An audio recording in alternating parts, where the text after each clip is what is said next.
ओम शांति। आपका एक बार फिर से स्वागत है रूहानी खातिरी में। हम बाबा के साथ जो योग लगाते हैं अथवा हम बाबा की याद में रहते हैं, उसका उद्देश्य है बाबा से सर्व शक्तियाँ लेकर आने वाली परिस्थितियों पर विजय प्राप्त करना, पुराने विकर्मों का विनाश करना, सदा खुशी में रहना। और इनकी प्राप्ति के लिए ही हम ये याद की साधना करते हैं। आज बाबा ने विशेष बात कही है कि योग में सदा लाइट हाउस और माइट हाउस की स्थिति का अनुभव करो। ज्ञान है लाइट और योग है माइट।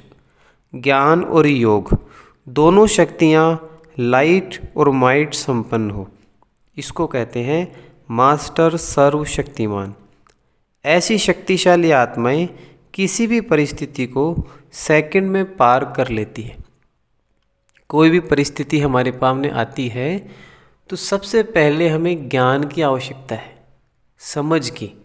उस परिस्थिति से संबंधित ज्ञान की पॉइंट्स हमारी बुद्धि में हो कि उस परिस्थिति को हमें कैसे पार करना है।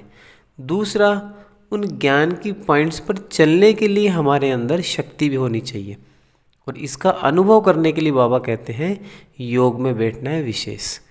हमें योग में ज्ञान का भी अनुभव करना है।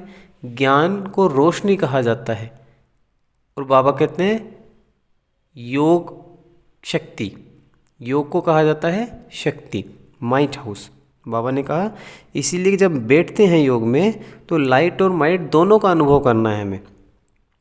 जब दोनों से संपन्न होंगे तो उस आत्मा को कहेंगे मास्टर सर्वशक्तिमान, अर्थात संपूर्ण आत्मा, बाप समान आत्मा। और ऐसी शक्तिशाली आत्माओं के लिए कोई भी परिस्थिति को पार करना मुश्किल नहीं होता, बहुत सहज होता है।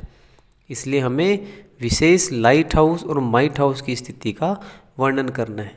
जैसे बाबा कई बार कहते हैं कि जैसे समुद्र में रास्ता दिखाने के लिए बड़ी बड़ी लाइटें लगी हुई होती हैं, जिनको लाइट हाउस कहते हैं, और वो समुद्र के यात्रियों को रास्ता दिखाने का कार्य करती है। तो जब हम उस अवस्था में स्थित होंगे तो हम स्वयं को स्वयं भी रास्ता दिखाएंगे और हमारी लाइट से अन्य आत्माओं को भी रास्ता दिखेगा, अर्थात बाप की पहचान होगी, समय की पहचान होगी।